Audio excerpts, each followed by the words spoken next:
I'm Jace Lacob, and you're listening to Masterpiece Studio. The course of true love never did run smooth. Relationships will always have their ups and downs, their ebbs and flows. But for Alice and Jack, their relationship is a messy, turbulent affair, a wild vortex that sweeps up everything and everyone around it. Near the beginning of their romance, Alice abandons Jack for what he believes is the final time. Free from Alice's siren song, Jack meets a woman named Lynn outside a movie theater, their easy rapport palpable from the start. Sorry, you all right? Hey, yes. Yeah, thank you. Sorry, I based on the title, I thought that was going to be a romantic comedy. Oh, no, it was. Yeah, that's just, for Nazis, that is a romantic comedy. You okay? Do you need some air or something? Yeah. But for Jack, the course of a second love proves equally complicated. Shortly after beginning their relationship, Lynn discovers she's pregnant. Jack, believing Alice is firmly in his past, suggests he and Lynn get married and raise the baby together. Roughly a year goes by, and Jack, Lynn, and baby Celia are living a normal, quiet, happy life. But in time, the whirlwind that is Alice appears out of nowhere and blows apart Jack and Lynn's new life. This doesn't have to be a catastrophe. Oh, my God. Do you really think that I could wake up tomorrow morning or any morning and feel happy or safe or fully loved or anything other than angry? As the years roll on and Alice and Jack cycle through periods together and apart, Lynn keeps the whole situation at a safe distance. Now divorced from Jack, she crafts a new life for herself with a man named Mark, and sees Jack only when necessary to coordinate pickups and drop-offs with Celia. As difficult as it may be, Lynn and Jack figure out how to work together as divorced co-parents. In time, Jack develops a heart condition that lands him in the hospital. With no one else to turn to, particularly because Alice is dealing with her own health crisis, he asks Lynn to accompany him. And it's in this moment at the hospital that, despite everything that's happened, we see they still deeply care for each other. Thanks for letting me ruin your week. Oh, well. We circle the wagons, Cyril. How you feeling?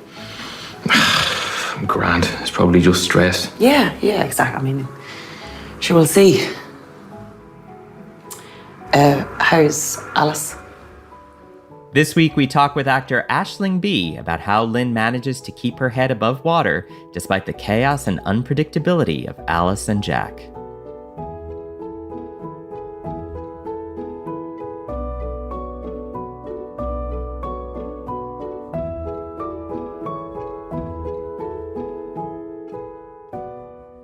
And this week, we are joined by Alice and Jack star Aisling Bea. Welcome. Hello, how are you? Hello, America. Hello, Ireland and the UK. Oh, thank you very much. We receive you gratefully. You are an actor, a writer, a comedian. You are on the stage in TV and film, panel shows, podcasts, social media. You might be, I think, possibly one of the most prolific actors of our time. You're coming off a very physical performance in the musical Greatest Days. I mean, given that, what was it about Alice and Jack that then tempted you to sign on? Oh, probably because it was the opposite. You know, that was a literal big cheesy song and dance affair. And I just missed maybe the nuance of something. And so we were actually filming Greatest Days, I think in a scene in the airport where we were sort of, you know, cheesily smiling to a soundtrack and being like, da da da. And I got this audition through. And I'd had a sort of good year or so of being offered parts, which is absolutely lovely and a privilege, like when you get to the stage where you're offered something. But there is something about auditioning for a part where there's a little bit of work involved that makes you feel like you've decided you really want to do it. Despite the sort of some of the types of things I do, I'm a lot more of an artsy person than you might think. And there was something so artsy about this project. And I loved the idea of doing something still. And my favorite type of acting is kind of similar to the stuff I write as a sort of comedy drama writer, which is stillness and 2 to 3 characters sitting around talking. And when I auditioned for this, I was like, oh, I love the degree of stillness in this. And Donal and I had known who each other was for years. Donal Gleeson, who's the lead, and that is the Jack of Aisling Jack. And we'd recently become friends, like properly in the sort of like, how are you? We had each other's numbers type of thing. But we'd sort of known of each other for years and sort of circled around each other as most Irish people do. The idea that Donal was doing this as well, I was like, oh, that felt a little bit like kismet. And it has felt a bit like kismet. I really fell in friend love. I'd known Donal's partner already, but I really fell in friend love with Donal doing this job. And it sits as a very special memory for me. And when I got the part, I was like, yay. And I felt good worked for it as well, you know.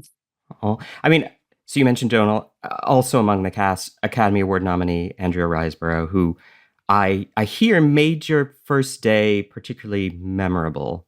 Yeah, you know, it's funny. I've been on my first day. I'd been really worn down, and I was a bit down in the dumps in life. And I started on a Sunday, and I just sort of again went into it maybe a bit like, oh well, another day at work.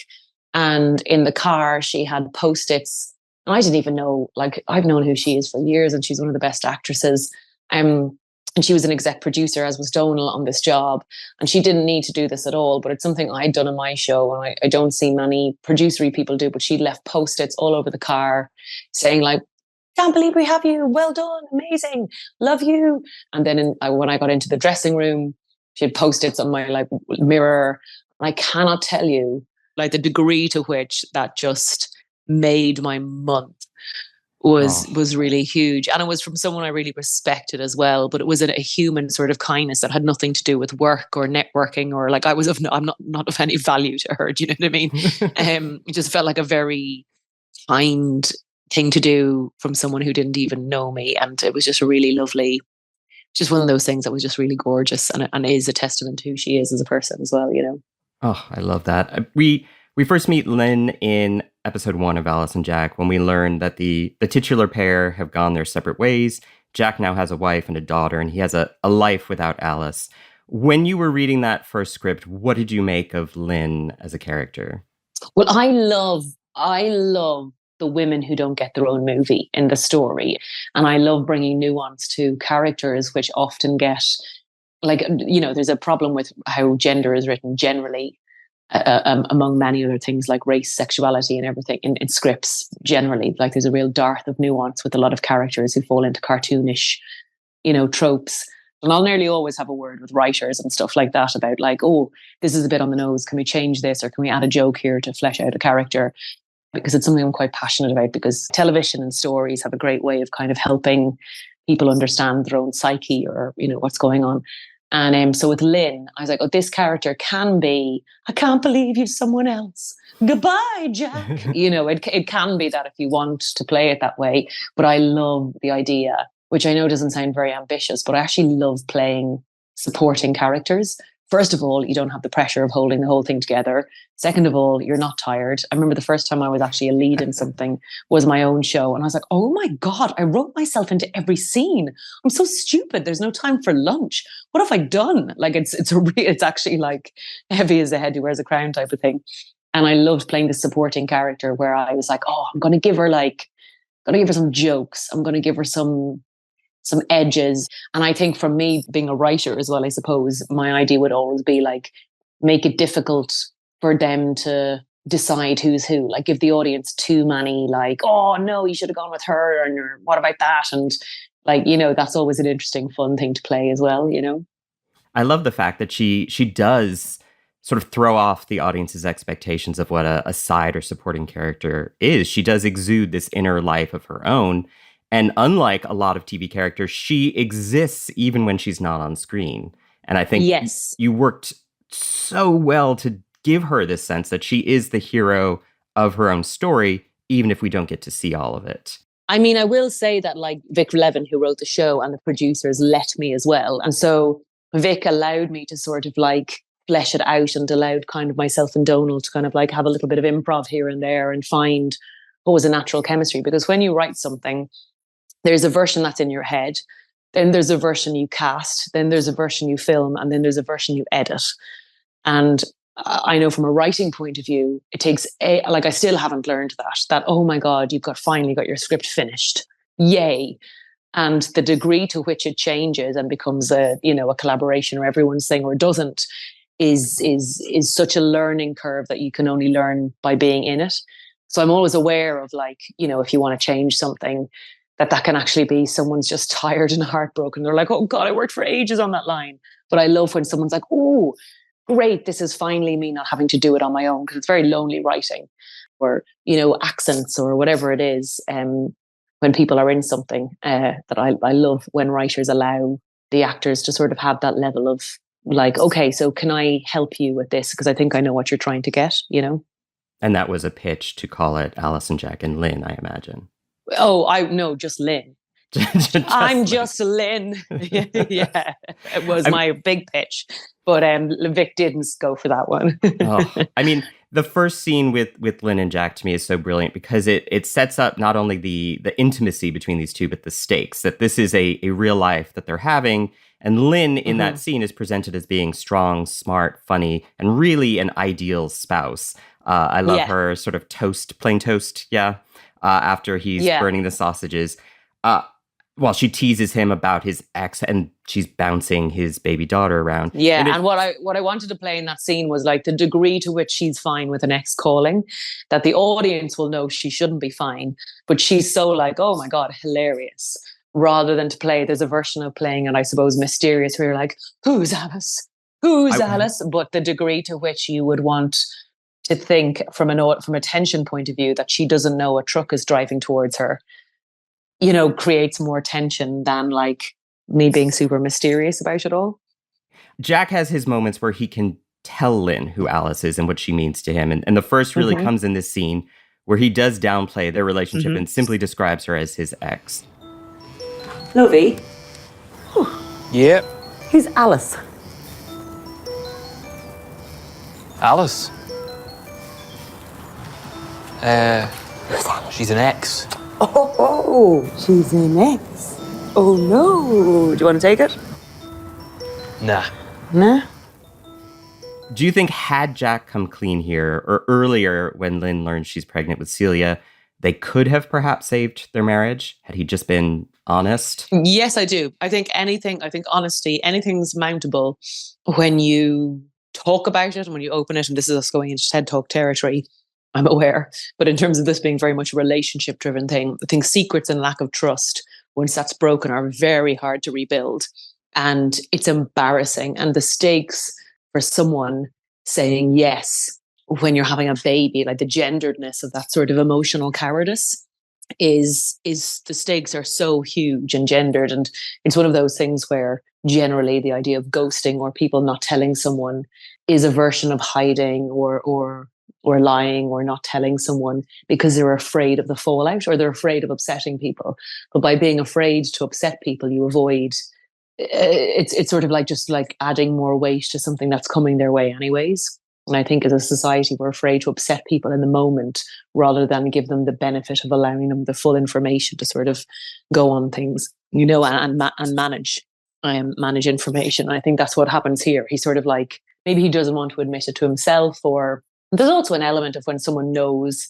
I don't think at any point Donal really, or Jack rather, really thinks Alice is great for me. It's just this sort of addictive love that's different, and I think most of us, it's like that thing when you're with the wrong guy and you know what your friend's going to say, so you don't tell them. It's that sort of like feeling, except this is his ex, or this is his current wife who he should be telling, It's him dancing with fire. That's precisely it, I think. And he knows that. And he's not going to tempt fate by telling her about it. Yes.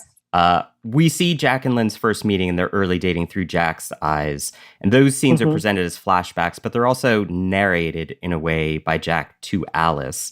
And I'm curious whether you think that Lynn might have a different perspective on these events than the way Jack presents them to Alice. Oh, would the woman who he left and got pregnant and married have a different perspective on his point of view? No, probably on the same page. Absolutely not. No, let me tell you, I think he'd be destroyed by Lynn's very accurate portrayal of what actually happened. And she could probably, in a couple of concise sentences, that's what I really liked about the character, that even when she decides to sort of like stand up for herself without giving any spoilers, there's an air of true surety that I'm not sure I would have in those situations, which I think is kind of a beautiful thing, that it's like, let me tell you this much, sir. And that has the ability to destroy someone when they know it's real and it's coming from a very direct, blunt place rather than smashing a phone with a hammer. But yeah, he would have I think everyone's narration of the situation would be very, very different to Jack's. I mean, your delivery in these early scenes is a thing of beauty. Your lines crackle. They do. Your lines crackle with this inherent Aisling Bea energy. They're tossed off rather like Big B energy. Big B energy. They've got big B energy. They're tossed off like rather sort of witty bon mots, but Lynn's humor conceals something deeper. She's funny, but she's not sunny, and she's smart, but she's not a show off. Do you connect with the character on a deeper level than just... On those two things, no, because I think I present as sunny and a show off, but actually, but I think I do strive to see people with more humor in dramas. I think there's a real lack of like, where is all the humor gone? And the idea that we would throw out humor, especially in any element of like how we flirt, how we date, how we are romantically, humor is such a massive part of that. And Irish people, especially these two characters, you couldn't deny a whole cultural language if we were going to put me and Donal together and neither of us doing accents. If I was playing English in this, which there was never any real discussion of that, maybe I wouldn't put too much humor into it. That's not saying that English people aren't funny. Everyone chill out. It's more saying that an English person and an Irish person meeting together for the first time have a very different fizzle than what immediately happens culturally when two Irish people meet. So that quality had to be there in the meet cute. And it would be a waste of myself and Donal's chemistry as pals not to have it in there, I feel, as well. And you want to make the most out of all the ingredients you've been given, I think. Before this next question, a brief word from our sponsors.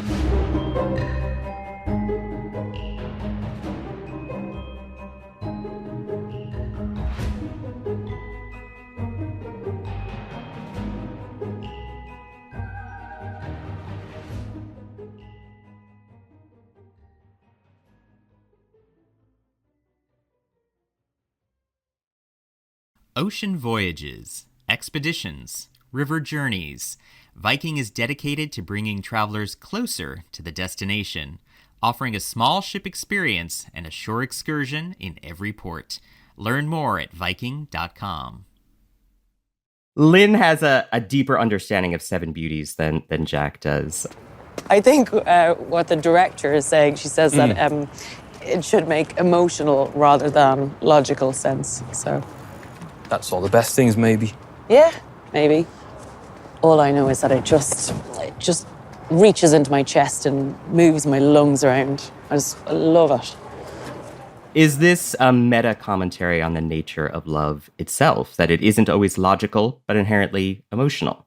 I think it's more of a commentary, and maybe Vic would be the person to ask this on the show rather than love. It's that sort of like, it doesn't make any logical sense. Like if you were to, and that's the worst thing when you're the other person, that you're like, I'm the logical choice, choose logic. And I've been that girl before where I'm like, choose logic, but I know I can see the way you look at the other person, that logic doesn't live here anymore, which is not a song that ever got released, but I feel should. Logic doesn't live here anymore. And that's a heartbreaking thing, because your clever brain knows when you see someone's eyes light up around someone else. And that's essentially what this is the story of, is that it's love over logic, I suppose.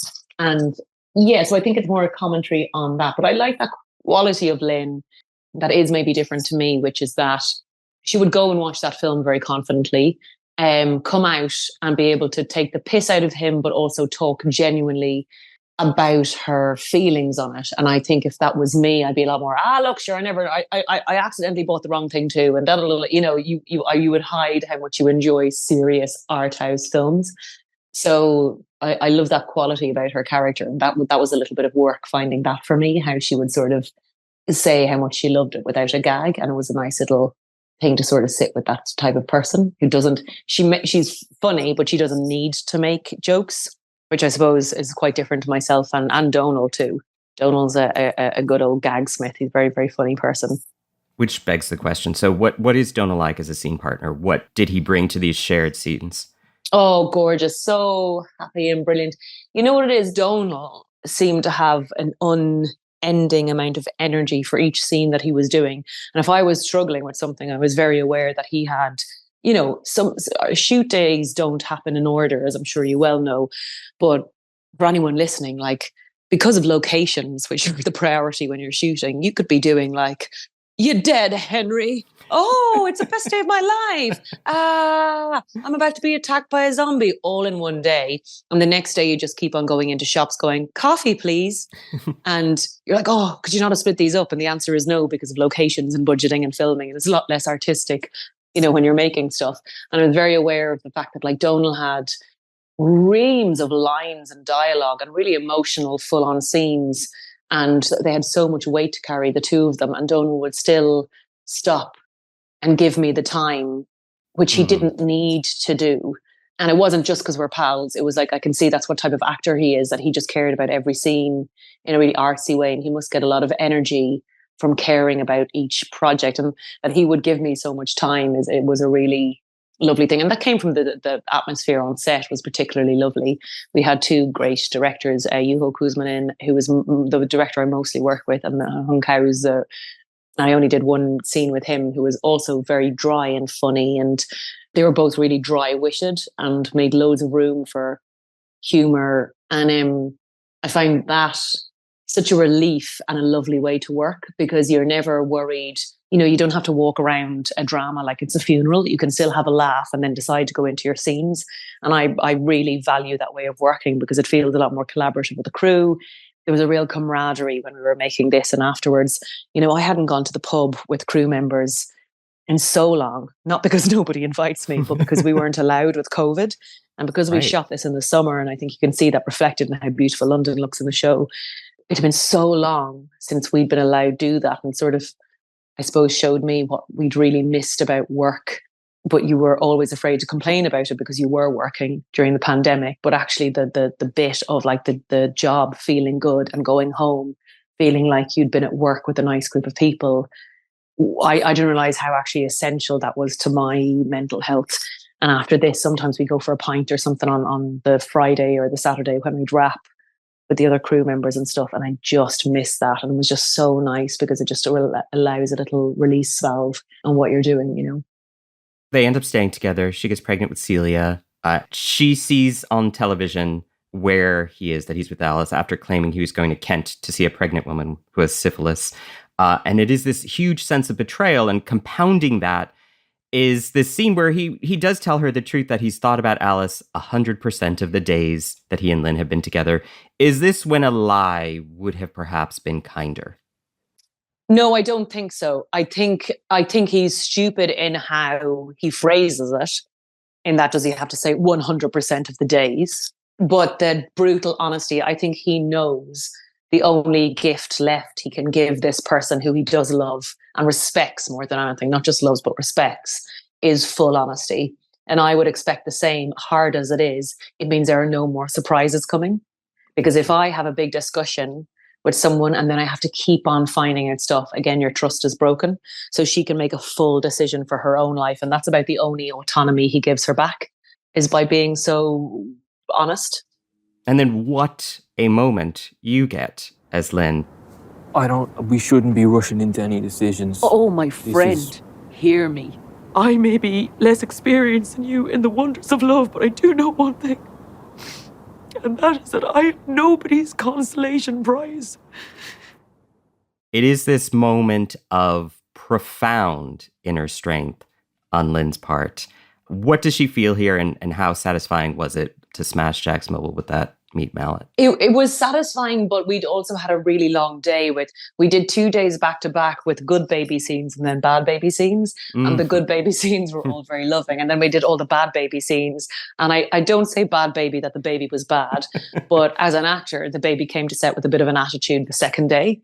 And I think it was, you know, Yeah, I think it's like agent had told them that this was a big deal and that they were like, they were bigger than the project or something like that.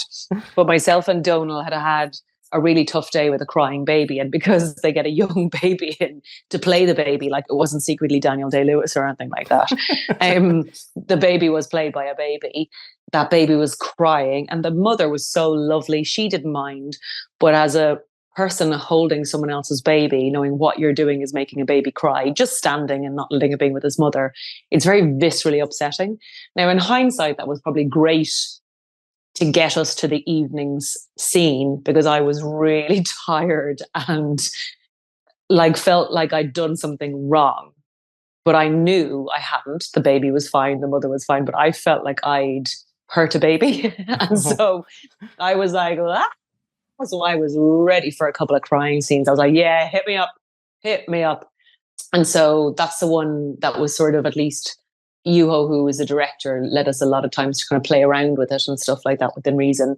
And Donal was a really great scene partner as well.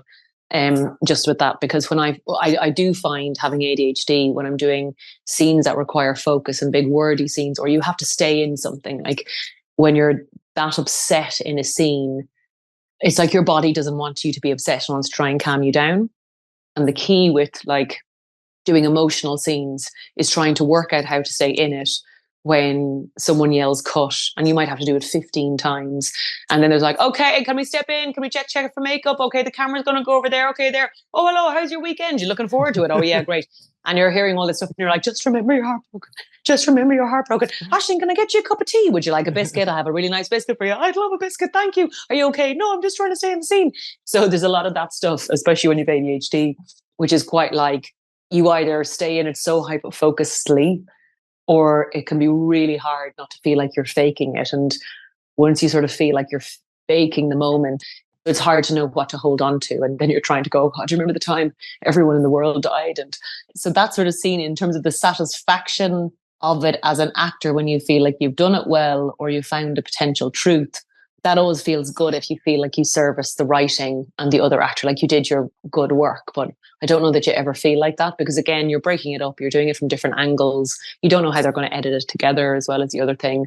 But Donal, again, even when the camera wasn't on Donal, he's so generous. Like he gives the same level of performance. And again, that's not a given, and that's not a show of anyone's personality if they don't do that, because you have to conserve your energy. If the camera's not on you, you can't be just like bawling and crying all the time, but you want to give a hint of everything that you do to the other actor. But he was so generous when the camera wasn't on him, which I think is just a sign of, and again, he had just like reams of work and days ahead of him still. And it's just a sign of how lovely and gorgeous he is and why he's so beloved as an actor, I think. So by the time episode 5 comes along, Lynn and Jack have repaired a lot of the burned bridges between them. And Lynn goes so far as to accompany Jack to Dr. Pell's office. I'm good and over you, Jack. I can promise you that. But it doesn't mean I don't love you. And it doesn't mean I don't want you wandering the earth, making someone else miserable. How did you read the scene between the two of them in the doctor's office? And what does Lynn's support to Jack mean here? I suppose there's an element of, I think Lynn is the biggest adult in the whole show. And it is definitely not always how I would react to things. But I think it shows, which it comes back to my initial point about like the women who do something that's not gotten its Saving Private Ryan movie, that it's like, that's a heroic type of emotional heroicism. That's kind of like, for the sake of our child, I will be kind to you and actually look after you in a way you've never looked after me. And that's emotional maturity. That's a sort of hero quality that she doesn't ask for a medal for. And I kind of like when those stories of those women are reflected. So I've been listening to you on this podcast. Your voice has been described by your voiceover agent, and I'm going to quote here as, quote, rich with a gentle huskiness, trustworthy, full of character, with impeccable comic timing. How comfortably do you wear that description? Is that Aisling? I've never read my voiceover page. I move forward quite fast with my work. And I live in the past very much with my personal decisions and pain. But there's no in between, like being present. And so I don't, especially if I'm coming up with stuff in the moment, like I don't really think about stuff. So, I mean, you tell me. The thing is, with your own voice, you can't hear yourself, can you? You know, for me, I always thought I sounded like an old English man, and I hate the sound of my voice. Like, I can't believe it. And what's crept in as well, I've been in England. I used to live about 6 months of the year in America. Then since the pandemic, that hasn't really been happening. Just, you know, the world and the industry's changed. But I've definitely noticed that if I ever hear smidgens of myself on things, the odd word has definitely become anglicized. And I'm like, oh my God, where did that come from? And I don't understand my own accent. And I mean, you're probably laughing at that because you probably think I have a very Irish accent, but the degree to which it's changed in the 10 years of living in a different country is so mad to me. It's my O's sound like this, oh, instead of like, oh, and the way I used to speak. And that's a really weird thing to straddle with, and as identity, that you lose bits. And you're like, oh, do I belong more here or there or Yeah, I mean, I was going to say, obviously, your time filming Living with Yourself in New York has made you sound like a Manhattanite. Thank you. And I feel that is the truth, and that we've been dancing around, is that you're like, you say you're Irish, but you sound like you're a Manhattan socialite. I love living in New York. Oh my God, I missed it. I miss it so much. That was some of my happiest days, actually. We're doing, especially the start of filming Living with Yourself. And it was such a surprise to me to get that job. Like, I did not expect to get it at all. I've never been the person who was like, they loved you and they want you to fly you to New York for a chemistry read, like in all of my career. That still hasn't happened since. That was the only time that's ever happened. And it was like a dream. And then I got to move to New York about 4 weeks later in the autumn. And it was just such a gorgeous start. And that whole period is some of the happiest times of my life, definitely. And living in New York and doing stand-up in between filming scenes. And again, not being the lead, Paul was the lead. And then he was also the second lead because he played 2 versions of himself. So finally, Aisling Bea, what is next for you? What are you doing What next? is next that I can talk about? Oh, I've a little comedy coming out here called Avoidance with Ramesh Ranganathan. That'll be out, I think, in the next couple of weeks. But then one job that I'm really excited about that I finished filming in Finland, which is all very finished filming in Finland is a bit of a tongue twister, is a movie called Falta with Nick Frost. And it's got Sebastian Croft in it from Heartstoppers, who's my baby angel, and Maisie Ayres, who's a brilliant up-and-coming actress. And it's like basically sort of a horror comedy. And I don't know when that'll be out. I hope it's this year because we filmed it last summer. But that's the thing, you make something, you're like, woohoo, can't wait for people to see it. And then, especially with film, it's out like 1.5 years later and you're like, what was that? Is that a fever dream? Did I make that? But I absolutely, Did I do that? Did I? Am I in that? That sounds good. So I'm quite excited about that, but we don't know who's going to pick it up or show it or all the rest of it yet. That's that. And then I've started writing a new show. God bless me. God bless my stress and adrenaline levels, but I have. And so that's TBC. Ooh, I can't wait for that. Ooh. Aisling Bea, thank you so very much.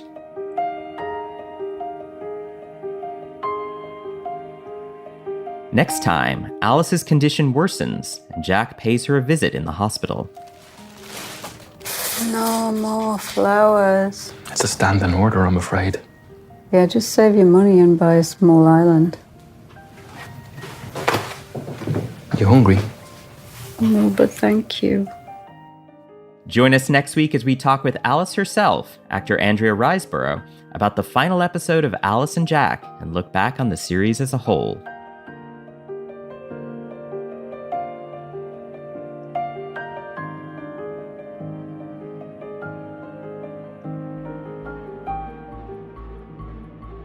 Masterpiece Studio is hosted by me, Jay Slaycobb, produced by Jack Pombriant, and edited by Robin Bissett. Alishaba Etup is our sound designer. The executive producer for Masterpiece is Suzanne Simpson.